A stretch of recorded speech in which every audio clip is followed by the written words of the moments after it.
다 같이 마음을 모아서 예배 자리로 나가겠습니다. 주께서 내 영혼을 사망에서 내 눈을 눈물에서 내 발을 넘어짐에서 건지셨나이다. 내가 생명이 있는 땅에서 여호와 앞에 행하리로다. 하나님 아버지, 거룩한 성일 하나님의 날을 구별하여 주의 백성들이 한자리에 모였습니다. 이 시간 성령께서 각 심령 위에 기름 부어 주시사 신령한 예배가 되게 하시고 위로부터 은혜와 평강과 축복으로 함께하여 주옵소서. 우리 주 예수 그리스도의 이름으로 기원하옵나이다. 아멘.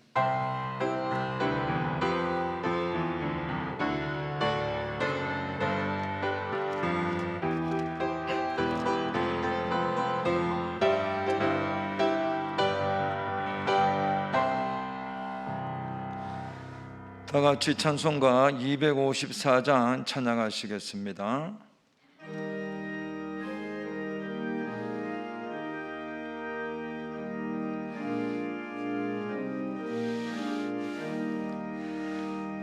내 주의 보혈은 정하고 정하다. 내 죄를 정케 하신 주 나로라 하신다. 내가 주께로 지금 가오니 십자가의 보혈로 날 씻어 주소서. 약하고 죄도 주께로 나가면 힘주시고 내 처함을 곧 씻어 주시네. 내가 주께로 지금 가오니 십자가의 보혈로 날 씻어 주소서. 나로라 하심은 온전한 믿음과 또 사랑함과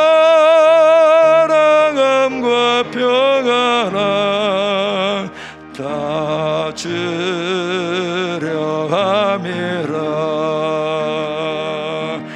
내가 주께로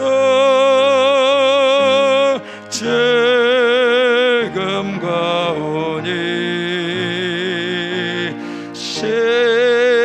십자가의 보혈로 날 씻어 주소서. 큰 죄인 복받아 살 길을 얻었네. 한없이 넓고 큰 은혜 베풀어 주소서. 내가 주께로 지금 가오니 십자가의 보혈로 날 씻어 주소서. 그 피가 맘속에 큰 증거 됩니다. 내게 다 소리 들어서 주옵소서. 내가 주께로 지금 가오니 십자가의 보혈로 날 씻어 주소서. 아멘.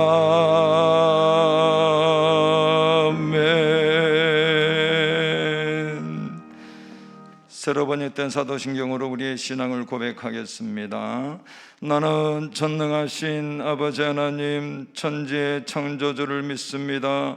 나는 그의 유일하신 아들 우리 주 예수 그리스도를 믿습니다. 그는 성령으로 잉태되어 동정녀 마리아에게서 나시고 본디오 빌라도에게 고난을 받아 십자가에 못 박혀 죽으시고 장사된 지 사흘 만에 죽은 자 가운데서 다시 살아나셨으며 하늘에 오르시어 전능하신 아버지 하나님 우편에 앉아 계시다가 거기로부터 살아있는 자와 죽은 자를 심판하러 오십니다. 나는 성령을 믿으며 거룩한 공교회와 성도의 교제와 죄를 용서받는 것과 몸의 부활과 영생을 믿습니다. 아멘.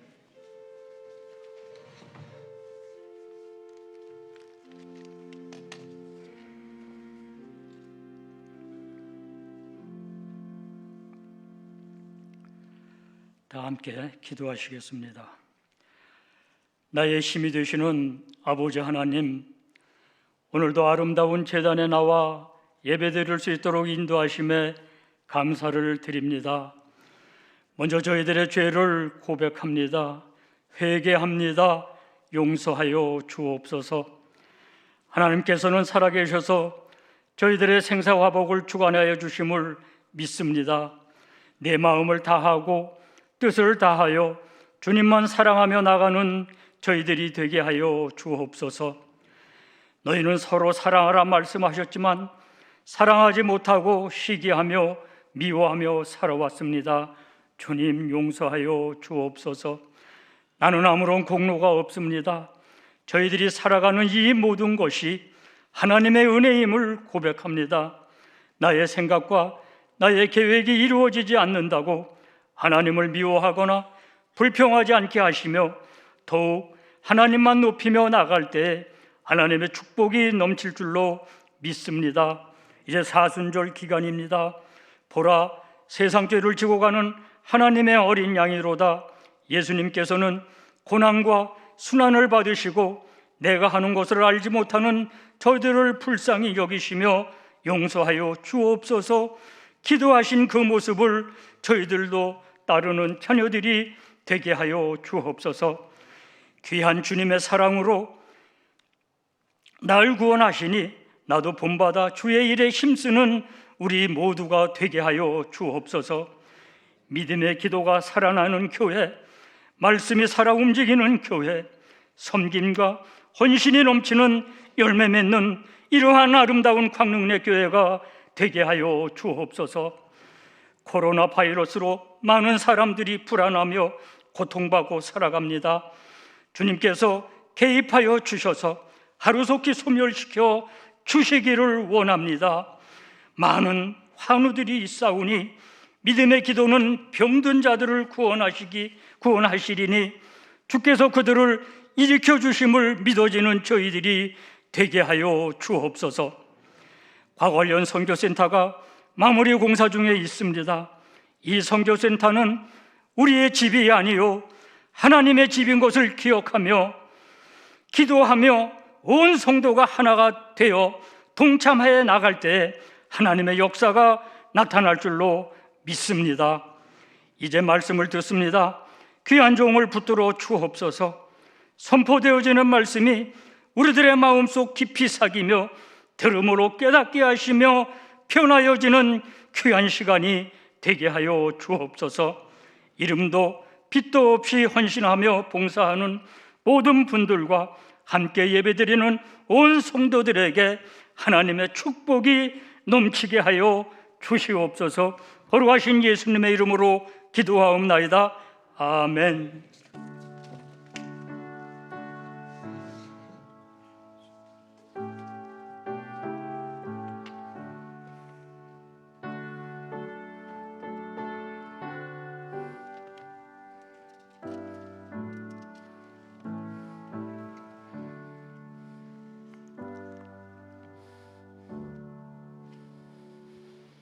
다 같이 찬송가 149장 찬양하시겠습니다.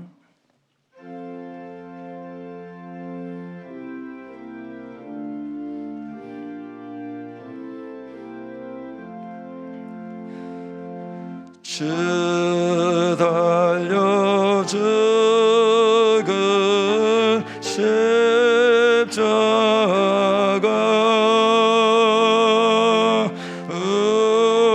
우리가 생각할 때에 세상에 속한 욕심을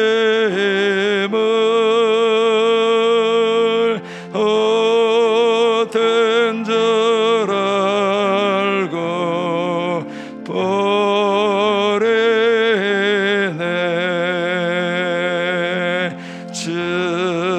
죽으신 구주 밖에는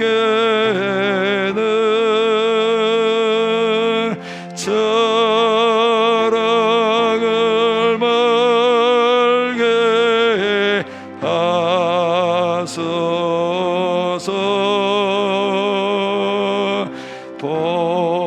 보혈의 공로 깨매워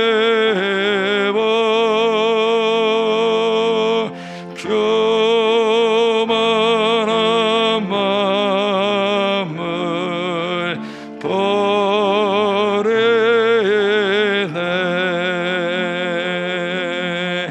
못 박힌 손발 보니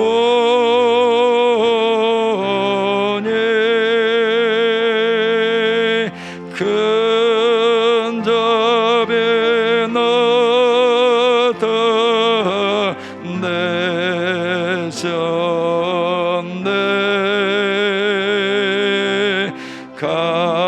가시로 만든 멸류관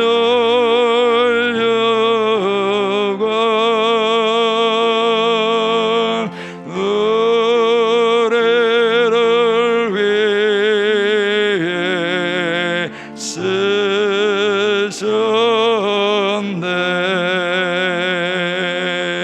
온 세상 만물 가져도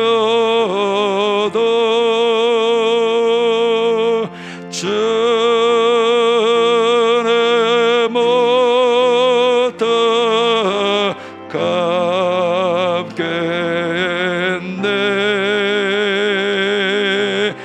놀라운 사랑 받은 나 몸으로 죄물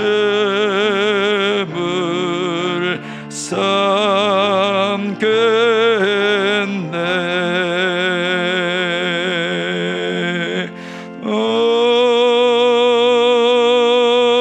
아멘. 오늘 우리에게 주시는 하나님의 말씀은 신약 사도행전 1장 12절에서 16절까지의 말씀입니다. 신약 187쪽 사도행전 1장 12절에서 16절까지의 말씀을 제가 봉독해 드리겠습니다. 제자들이 감난월이나 하는 산으로부터 예루살렘에 돌아오니 이 산은 예루살렘에서 가까워 안식일에 가기 알맞은 길이라. 들어가 그들이 유하는 다락방으로 올라가니 베드로, 요한, 야고보, 안드레와 빌립, 도마와 바돌로메, 마테와 및 알페오의 아들 야고보, 셀로딘 시몬, 야고보의 아들 유다가 다 거기 있어 여자들과 예수의 어머니 마리아와 예수의 아우들과 더불어 마음을 같이하여 오로지 기도에 힘쓰더라. 모인 무리의 수가 약 120명이나 되더라. 그때 베드로가 그 형제들 가운데 일어서서 이르되, 함께 봉독합니다. 형제들아, 성령이 다윗의 입을 통하여 예수 잡는 자들의 길잡이가 된 유다를 가리켜 미리 말씀하신 성경이 응하였으니 마땅하도다.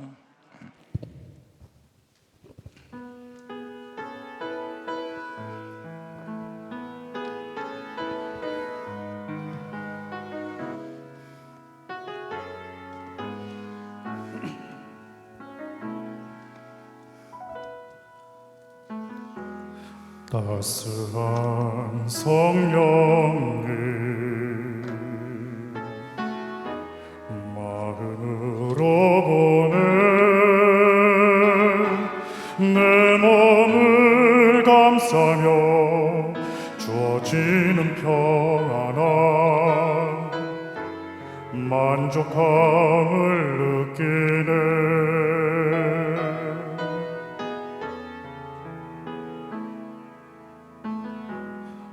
따스한 성령님 마음으로 보내 내 몸을 감싸며 주어지는 평안함 만족함을 느끼네.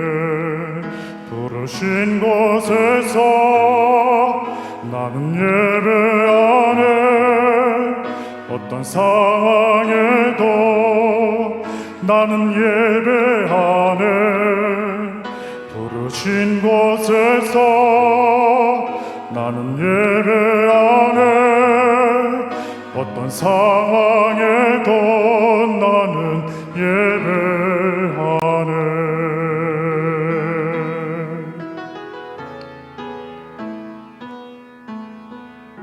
사랑과 진리에 한 줄기 빛보내 내 몸을 감싸며 주어지는 평안함 만족함을 느끼네. 부르신 곳에서 나는 예배하네. 어떤 상황에도 나는 예배하네. 부르신 곳에서 나는 예배하네. 어떤 상황에도 나는 예배하네. 내가 걸어갈 때 길이 되고 살아갈 때 삶이 되는 그곳에서 예배하네. 내가 걸어갈 때 길이 되고 살아갈 때 삶이 되는 그곳에서 예배하네. 부르신 곳에서 나는 예배하네. 어떤 상황에도 나는 예배하네. 부르신 곳에서 나는 예배하네. 어떤 상황에도 나는 예배하네. 부르신 곳에서 나는 예배하네. 어떤 상황에도 나는 예배하네. 부르신 곳에서 나는 예배하네. 어떤 상황에도 나는 예배하네. 어떤 상황에도 나는 예배하네. 어떤 상황에도 나는 예배하네.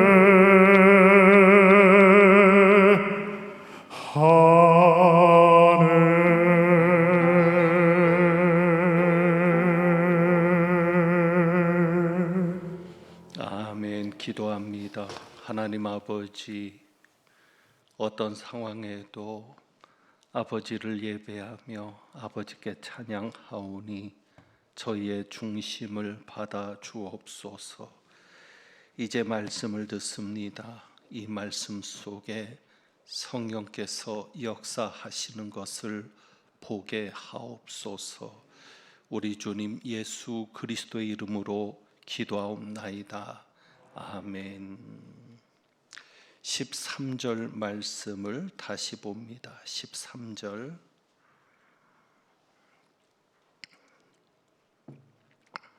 13절에 보면 예수님의 제자들의 이름이 나오고 있습니다.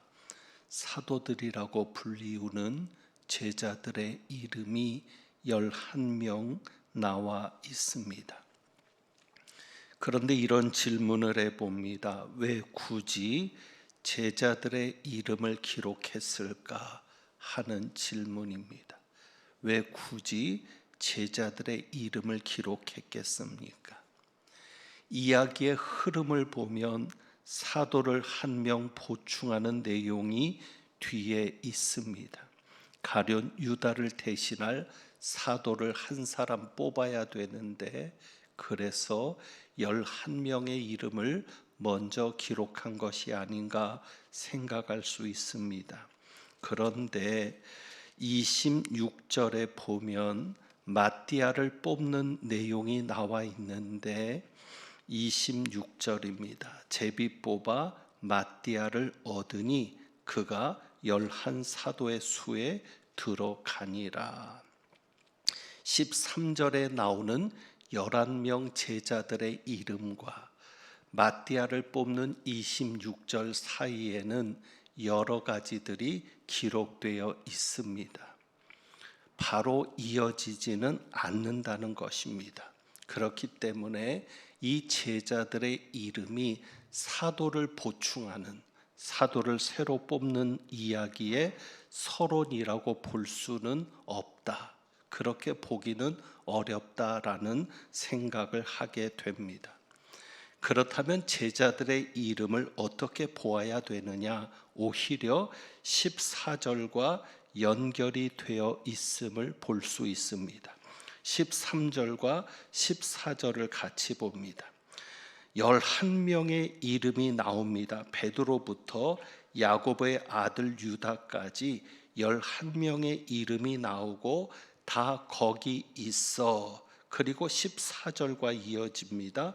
여자들과 예수의 어머니 마리아와 예수의 아우들과 더불어 마음을 같이하여 오로지 기도에 힘쓰더라.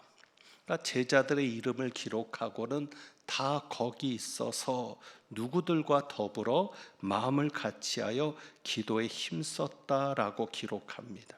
그러니까 13절에서는 11명의 제자들이 다 한 곳에 있었음을 강조하고 14절에 가서는 그들이 마음을 같이 했다라는 것을 강조합니다. 그러니까 정리하면 이 11명의 사도들이 흩어지지 않고 다 한 곳에 있었다. 그리고 그들이 마음을 같이 했고 전혀 기도에 힘썼다라고 이야기하고 있습니다. 그렇다면 이제 자연스럽게 이런 질문을 하게 됩니다. 그렇다면 이 11명의 제자들이 마음을 같이 하는 것이 쉬웠을까라는 질문입니다. 여러분 어떻게 생각하십니까? 이 11명 이 사도들의 마음이 잘 맞았을까요? 아닙니다.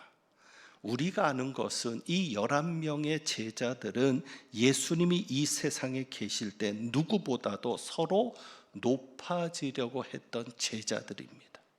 서로 시기하고 서로 질투하면서 자신들이 더 높아지려고 했던 제자들입니다. 그들이 마음이 맞았을까? 쉽지 않습니다.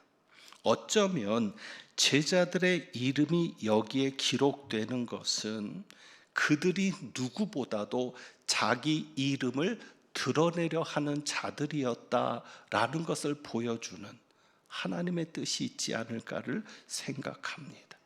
그러니까 제자들의 이름을 기록하고 이 제자들은 누구보다도 자기의 이름을 드러내려 한 자들이었음을 암시하고 있다는 것입니다. 그랬던 제자들이 지금 마음을 같이하고 있습니다.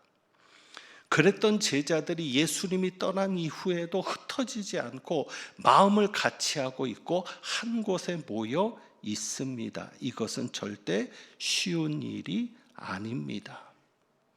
14절에 보면 여인들이 등장을 합니다. 당시 유대 사회에서 여인들, 여성들의 위치를 생각합니다. 여성들은 아이들과 함께 숫자에도 포함되지 않는 그런 취급을 받았습니다. 그렇게 멸시받는 계층이었던 여성들이 등장을 합니다. 그런데 그 여성들도 마음을 같이 하고 있습니다. 거기에는 예수님의 어머니 마리아도 있었고 예수님의 형제들, 아우들도 있었습니다.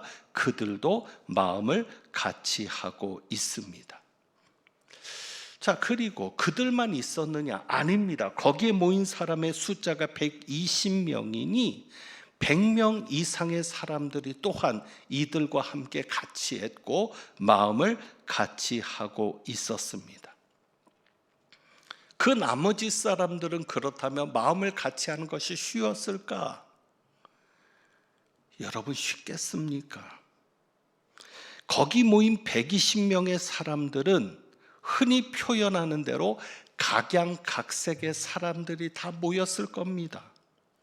다양한 계층의 사람들이 모였고 출신 지역도 다르고 직업들도 달랐던 다른 사람들입니다. 이렇게 다양한 사람들이 과연 마음을 같이 하는 것이 쉬웠겠습니까? 그러니까 13절과 14절에 나오는 이 상황은 마음을 같이 하는 것이 얼마나 어려운 상황인 것을 보여주는 겁니다. 11 제자들, 여인들, 그리고 다른 120명의 사람들이 마음을 같이 하는 것이 절대 쉽지 않았다. 이것을 우리는 13절과 14절에서 볼 수 있는 것입니다.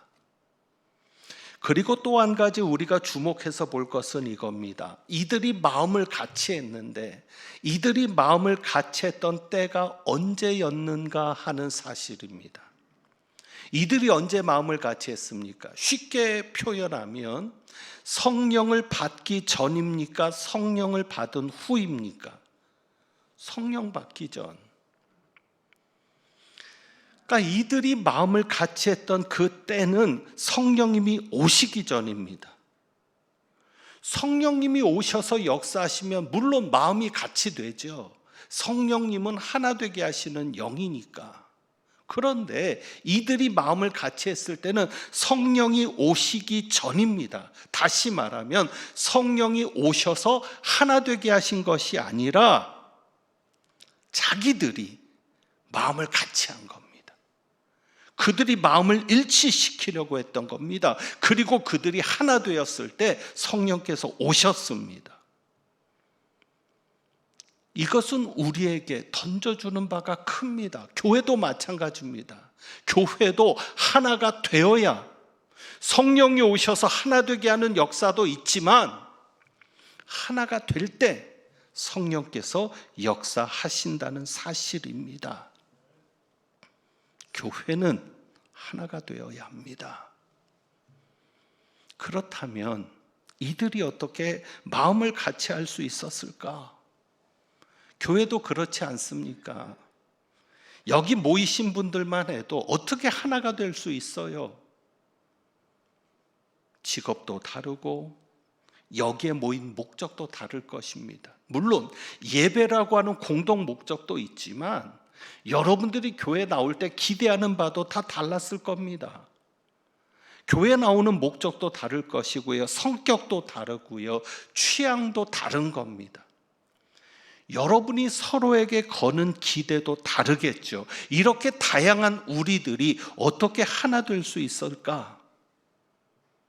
이 120명의 교인들은, 이 120명의 성도들은 어떻게 하나가 되었을까? 이들의 마음을 하나로 묶을 수 있는 것은 오직 한 가지였습니다. 이들이 마음을 같이 할 수 있었던 것은 오직 한 가지였습니다. 그것이 무엇입니까? 예수님의 말씀이었습니다. 이들은 예수님의 말씀 때문에 마음을 같이 한 겁니다. 다시 말하면 14절에 마음을 같이하여 그랬는데, 정확하게 말하면 예수님의 말씀에 마음을 같이하여 저녁 기도에 힘쓰니라. 이들이 마음을 같이 할 수 있었던 것은 무엇이 있었기 때문이요? 말씀이 있었기 때문이에요. 거듭해서 말씀드리지만 이들이 각자 계획이 없었겠습니까? 각자 생각했던 계획들이 있었을 겁니다. 모였을 때 생각들이 다 달랐을 것이고, 다시 표현하지만 기대들이 달랐을 겁니다. 그런데 다 내려놓는 겁니다. 그리고 오직 무엇에만 초점을 맞추는 거예요? 예수님께서 주신 말씀. 그들이 거기에 모였을 때는 다른 것을 다 내려놓고 오직 예수님이 주신 말씀에만 초점을 맞추어서 마음을 거기에 같이 했고, 그리고 그것을 가지고 기도했던 겁니다. 예수님의 말씀이 두 가지였죠. 하나는 무엇이었습니까? 하나님께서 약속하신 것을 기다려라. 아버지께서 약속하신 것을 기다려라. 그것이 성령으로 세례를 받으리라. 그러니 그 120명의 마음이 예수님의 말씀에 맞춰지는데, 무엇에 맞춰지는 거예요? 성령님을 기다리는 것에, 성령님을 받는 것에 마음을 맞추고요. 다른 목적이 있을 수 없습니다. 그리고 예수님 또 무슨 말씀을 하셨어요? 내 증인이 되리라. 그러니 거기에 모인 120명의 사람들은 거기에 맞추는 겁니다. 예수님의 증인이 되는 것. 그래서 그들을 보면 성령께서 오신 후에 제일 먼저 한 일이 무엇인가를 중요하게 우리가 보게 됩니다.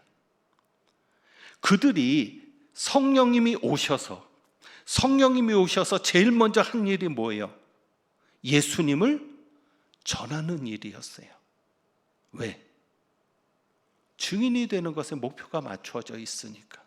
그래서 여러분 성경 한 구절 볼까요? 사도행전 2장 32절. 기가 막힌 표현이 나옵니다. 그들이 성령이 오신 후에 제일 먼저 한 일이 예수님을 전하는 일인데, 2장 32절에 보면 기가 막힌 표현을 합니다. 베드로가 이렇게 말을 하죠. 이 예수를 하나님이 살리신지라 우리가 다 이 일의 증인이로다. 뭐라고 얘기해요? 증인이라고 얘기해요. 누구한테 들었기 때문에? 예수님에게 들었기 때문에. 이 말이 그냥 나오는 게 아니에요. 어떤 사본에는 그의 증인이로다라고 기록된 사본도 있다고 합니다. 우리가 다 그의 증인이다. 예수님 말씀하신 그대로 내 증인이 되리라. 그러니까 제자들이 뭐라고 얘기하는 거예요? 우리가 이 일에 다 증인이로다. 그러니까 무엇을 볼 수 있어요? 이들의 마음속에는 무엇이? 예수님께서 하신 말씀이 자리 잡고 있었던 겁니다. 거기에 모든 생각들이, 모든 마음들이 맞춰져 있었던 겁니다. 그래서 2장 40절에도 보면 이렇게 표현하며 기록합니다. 또 여러 말로 확증하며 권하여. 확증했다는 얘기가 뭐예요? 증인과 관련된 표현 아닙니까? 오늘 본문을 읽었는데 오늘 본문에 베드로가 말하는 것에서도 예수님의 말씀에 맞추어서 베드로가 표현하고 있음을 볼 수 있게 됩니다. 16절에 보면 1장 16절이요. 베드로가 120명 가운데서 일어나서 말을 합니다. 다윗이 기록한 시편의 글을 인용을 하는데 이렇게 말을 합니다. 형제들아, 성령이 다윗의 입을 통하여 예수 잡는 자들의 길잡이가 된 유다를 가리켜 미리 말씀하신 성경이 응하였으니 마땅하도다. 그 내용이 뭐냐면 20절에 나오는 것처럼 시편에 기록하였으되 이 말을 하거든요. 그러니까 이 시편이 뭐냐면 다윗이 기록한 시편이죠. 근데 베드로가 말을 할 때 이렇게 말을 합니다. 다윗이 기록한 시편이라고 말하지 않습니다. 다윗이 기록한 시편의 말씀이 응하였다라고 말하지 않습니다. 누구를 앞세웁니까? 성령님을 앞세웁니다. 그래서 다윗을 앞세우지 않고 그 성경을 기록한 이는 다윗이고 그 말을 말한 이는 다윗입니다. 그런데 다윗이 기록했다, 다윗이 말했다라고 얘기하지 않고 성령을 앞세워서 성령이 다윗의 입을 통하여 미리 말씀하신 성경이 응하였으니 마땅하도다. 성령님을 앞세워 말합니다. 자, 그럼 이때는 성령이 오셨을 때입니까? 오시기 전입니까? 오시기 전. 성령이 오시지도 않았는데 베드로가 성령을 언급하고 있는 겁니다. 어찌 보면 베드로가 입으로 시인하고 있는 겁니다. 왜? 예수님께서 성령을 기다리라고 말씀하셨기 때문에. 베드로의 마음속에 예수님의 말씀이 있는 거예요. 그 말씀에 자기를 맞추는 거예요. 그래서 성령님을 의식하고 있으니까 성령님을 얘기하는 겁니다. 어찌 보면 이런 상황입니다. 여러분이 설교를 들었을 때 그 설교의 어떤 한마디가 마음에 있을 때 그것을 입으로 말하는 겁니다. 그 일이 이루어지지 않았는데, 그 일이 아직 성취되지도 않았는데 하나님이 말씀하신 것을 내가 마음으로 받아서 그것을 입으로 먼저 이야기하는 겁니다. 그리고 하나님이 그대로 역사하시는 거죠. 지금 베드로가 그렇게 하고 있습니다. 베드로의 마음에 무엇이 있었다고요? 성령님이 계시는 거죠. 그리고 그 말을 들은 120명의 교인들도 성령님에게 주목하게 되지 않았을까요? 교회도 마찬가지입니다. 어떻게 이렇게 다양한 교인들이 하나가 될 수 있을까? 어떻게 이렇게 다양한 교인들이 마음을 같이 할 수 있을까? 그것은 다른 것이 아닙니다. 이 강단에서 전해지는 하나님의 말씀을 중심으로 하나가 되는 겁니다. 하나님께서 이 강단에서 말씀을 주실 때 그 말씀에 교인들이 마음을 같이 하는 겁니다.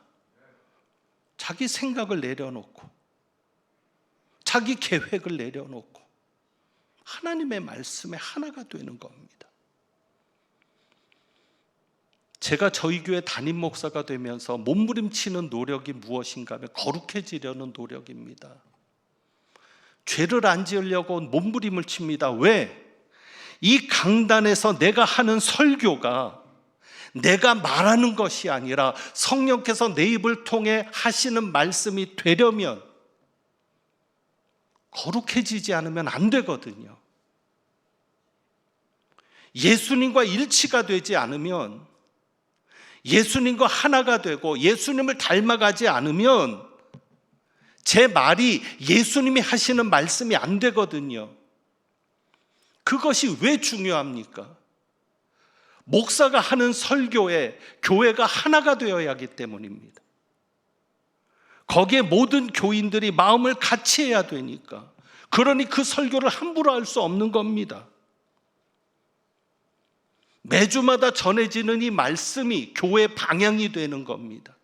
여러분의 삶의 방향이 되는 것이고 여러분의 삶의 목적이 되는 겁니다. 그리고 기도할 때 기도 제목이 되는 겁니다. 우리가 마음을 같이 해서 하나님이 주신 말씀을 기도 제목 삼아서 그것을 같이 힘써 기도할 때 성령께서 강하게 역사하시는 겁니다. 여러분, 어렵지만 꼭 가야 할 길이 무엇입니까? 마음을 같이 하는 일입니다. 우리가 하나가 되는 일입니다. 하나가 될 때 사도행전을 통해서 놀랍도록 소망을 주시는 것이 무엇이냐면 우리 교회도 이러한 놀라운 역사가 일어날 것임을 소망으로 주시는 겁니다. 사도행전에는 별명이 있습니다. 사도행전의 별명, 우리가 흔히 성령 행전이라고 합니다. 그만큼 성령께서 역사하시는 기록들이 사도행전에 있습니다. 그러니까 성령의 역사가 기록되어 있습니다. 그런데 누가가 이 사도행전을 기록할 때 강조한 것이 있습니다. 무엇을 강조했을까요? 누가가. 물론 성령의 역사니까 성령님이 강조되죠. 그런데 누가가 강조한 것이 있어요. 어찌 보면 사도행전의 가장 중요한 주제라고 할 수 있습니다. 그것이 바로 오늘 주신 14절 말씀에 있죠. 14절에 보면 더불어 마음을 같이 하여, 마음을 같이 하여. 이 마음을 같이 한다는 말이 헬러어로 호모뒤마돈입니다. 호모뒤마돈. 그러니까 우리나라 말 성경에는 마음을 같이 해서 두 단어가 쓰여진 것으로 보는데 헬라어는 한 단어입니다. 호모뒤마돈, 마음을 같이 했다. 그런데 누가는 사도행전에서 이 단어를 10번이나 사용합니다. 마음을 같이 했다는 이 단어 호모뒤마돈을 10번씩이나 사용합니다. 왜요? 그만큼 사도행전의 중요한 진리입니다. 주제입니다. 다시 말하면 성령이 역사하려면 마음을 같이 하는 것이 중요하다. 성령이 역사하려면 하나 되는 것이 중요하다. 그것을 사도행전을 통해 보여주고 있는 겁니다. 그래서 우리가 확인할 수 있는 것이 사도행전 2장입니다. 사도행전 2장에 보면 베드로가 설교를 합니다. 베드로가 설교를 하고 3,000명이 회개를 합니다. 41절에 보면 그 말을 받은 사람들은 세례를 받음에 이날의 신도의 수가 3,000이나 더하더라. 2장 41절입니다. 베드로의 말을 받은 사람들이 세례를 받는데 그 말을 받은 사람들의 숫자가 3,000이나 더해졌다는 겁니다.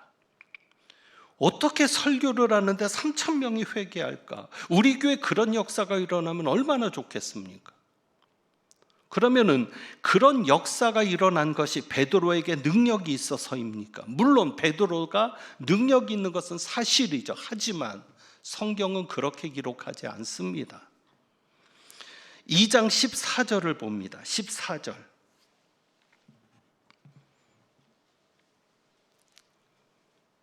베드로의 오순절 설교를 기록할 때, 그래서 이 설교로 3,000명이 회개하는데 14절은 이렇게 말합니다.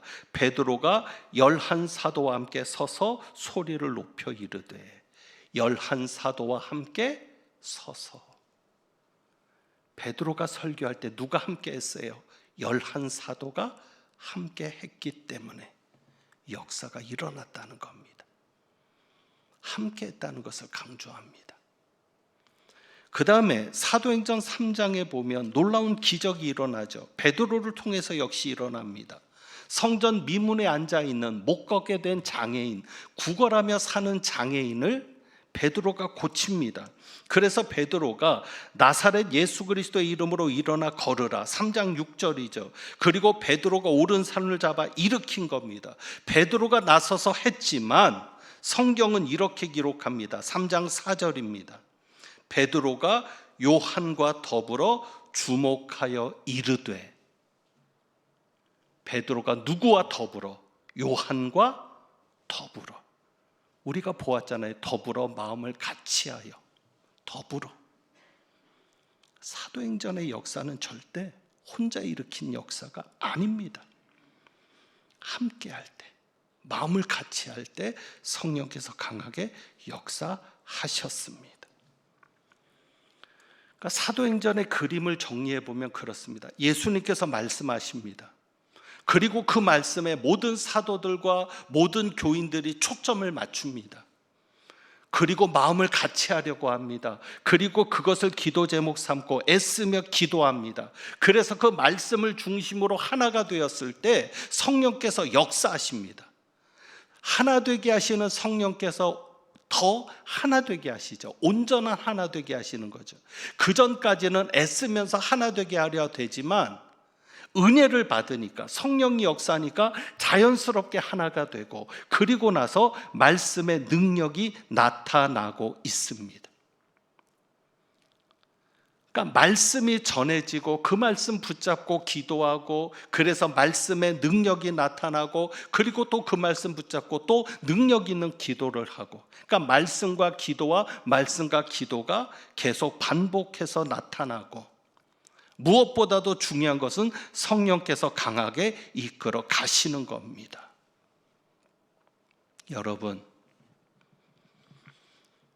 여러분도 우리 교회가 말씀의 능력이 나타나는 교회, 기도의 능력이 나타나는 교회가 되기를 원하실 겁니다. 그런 교회가 되어야 합니다. 그러기 위해서는 마음을 같이 할 수 있어야 합니다. 하나 되어야 그런 역사가 일어나는 겁니다. 코로나19 이후 어떻게 될까 모릅니다.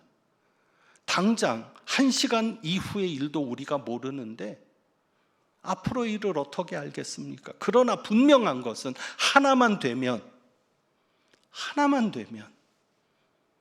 성령께서 역사하실 겁니다. 하나만 되면 살아날 겁니다. 지금까지 저희 교회는 온전하지 못했습니다. 하나라고 말할 수 없습니다. 그런데도 이만큼 하나님이 키워주셨습니다. 하나 되지 못했는데도 이만큼 키워주셨다면 하나가 되었을 때는 얼마나 더 역사하시겠는가 기대가 되는 겁니다. 여러분께서 기도해 주셔야 합니다.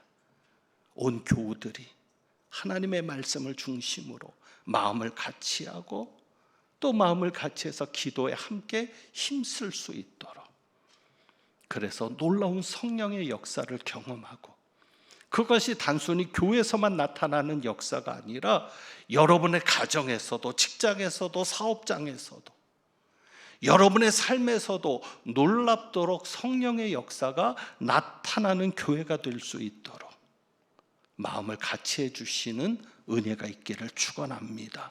기도하겠습니다.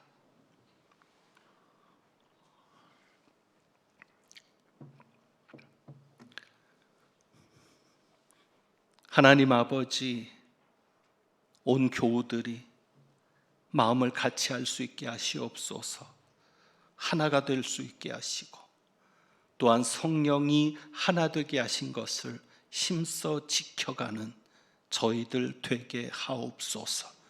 우리 주님 예수 그리스도의 이름으로 기도하옵나이다. 아멘. 찬송 드립니다. 찬송가 220장 찬송합니다.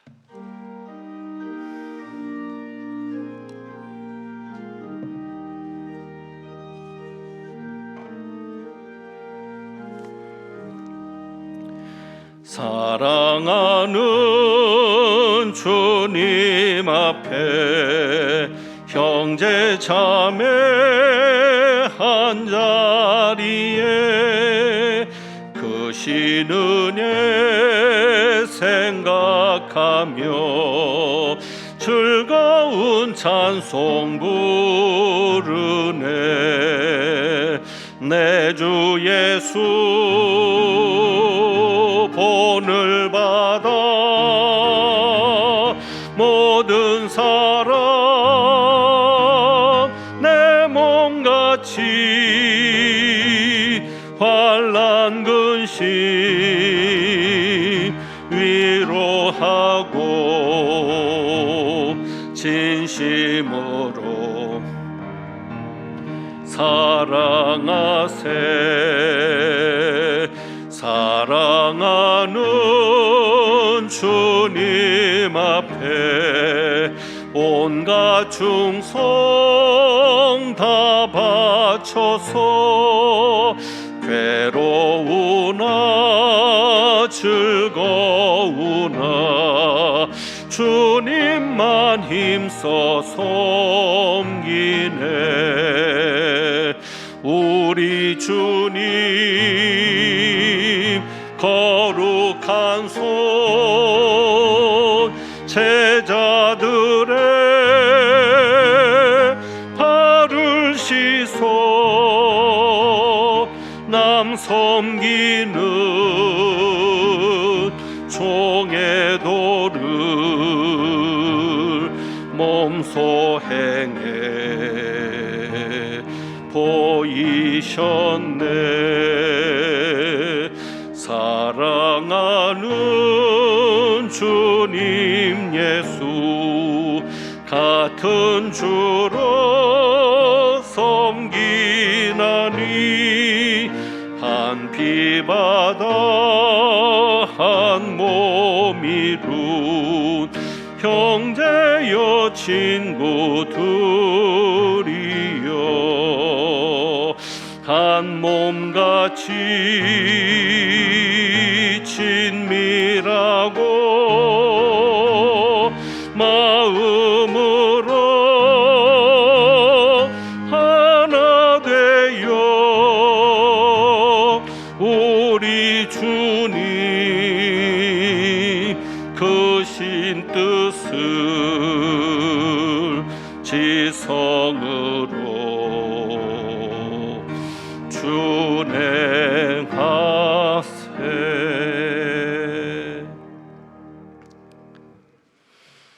드리신 예물에 기도합니다. 하나님 아버지의 마음과 우리의 마음을 일치시키며 오늘도 순종하는 마음으로 예물을 드립니다.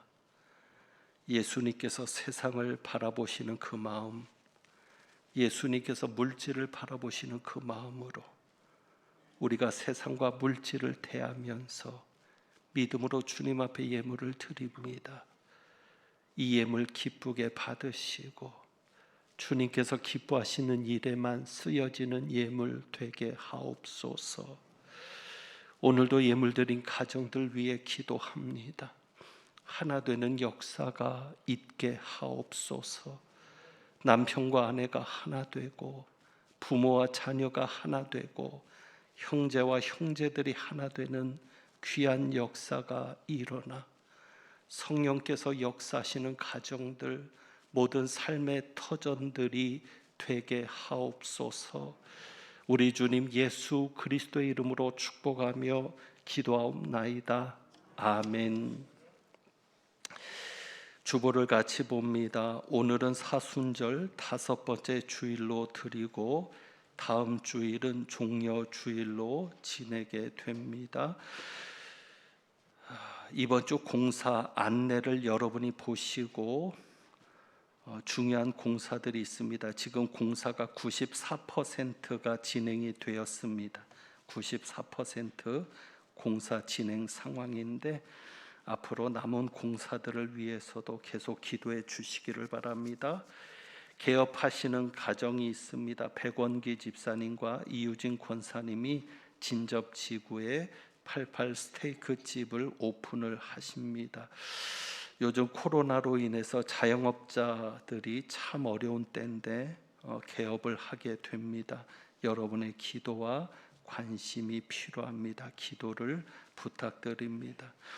2가지 기도 부탁을 더 드립니다. 하나는 미얀마를 위해서 기도해 주시기를 바랍니다. 지금 큰 어려움 중에 있습니다. 국민들의 희생이 점점 커지고 있는데 빨리 독재 정권이 종식이 되고 민주화가 이루어질 수 있도록 기도해 주시고, 진접에서도 계속 확진자가 나오고 있습니다. 지난주에는 어느 교회, 진접읍에 있는 교회에서 확진자가 나와서 어려움을 겪고 있습니다. 빨리 이 사태가 끝날 수 있도록, 교회가 어려움 겪지 않도록 기도해 주시기를 부탁드립니다. 이제 우리 건축을 위해서 기도하겠습니다. 영상을 보시면서 마음을 같이 해서 오늘도 우리 한번 같이 기도합니다. 다 같이 기도하겠습니다. 선교 2세기를 열어가는 오랜 역사를 지닌 광림내 교회 과관련 센터 건축에 동참하도록 허락하신 하나님 아버지 감사합니다. 미래의 하나님의 큰 일꾼이 될 다음 세대를 위해 꼭 필요한 공간을 마련하게 하시니 감사합니다. 다윗은 간절한 소원을 가지고도 이루지 못했는데 부족한 저희에게 기회를 주시니 감사합니다. 하나님 아버지, 건축을 위해 기도합니다. 공사하기 좋은 날씨를 주옵소서. 시공을 맡은 신부건설이 사명을 가지고 잘 감당하며 준공할 때까지 어려움이 없도록 지켜주옵소서. 공사 기간 동안 안전사고가 일어나지 않게 하옵소서. 건축 기간 동안 사탄이 틈타지 못하게 하시고 산발락과 도비아 같이 교회 건축을 비방하거나 방해하는 사람이 성도뿐 아니라 동네 사람 중에서라도 없게 하옵소서. 건축하는 동안 성도들이 복을 받게 하옵소서. 건축 재정에 어려움이 없게 하시고 무엇보다 성도들이 기쁨으로 자원하여 건축에 동참하게 하옵소서. 건축 후에 이 공간에서 활동할 우리의 자녀손들이 믿음 안에 잘 성장하게 하시고 하나님의 사명을 온전히 감당하는 교회가 되게 하옵소서. 교회의 반석 되시는 우리 주님 예수 그리스도의 이름으로 기도합니다. 아멘. 축도합니다. 하나님은 내게 복을 주시고 너를 지키시기를 원하며 하나님은 그의 얼굴을 내게 비추사 은혜 베푸시기를 원하며 하나님은 그 얼굴을 내게로 향하여 드사 평강 주시기를 원하노라. 오늘도 주신 말씀을 통하여 마음을 같이하며 온전히 하나 되기를 힘쓰며 하나된 교회를 통해 역사하실 성령님의 놀라운 역사를 기대하고 나가는 주님의 모든 백성들 위에 우리 주님 예수 그리스도의 은혜와 아버지 하나님의 사랑하심과 성령님의 교통하시며 충만케 하심이 이제부터 영원까지 함께 하시기를 축원하옵나이다. 아멘.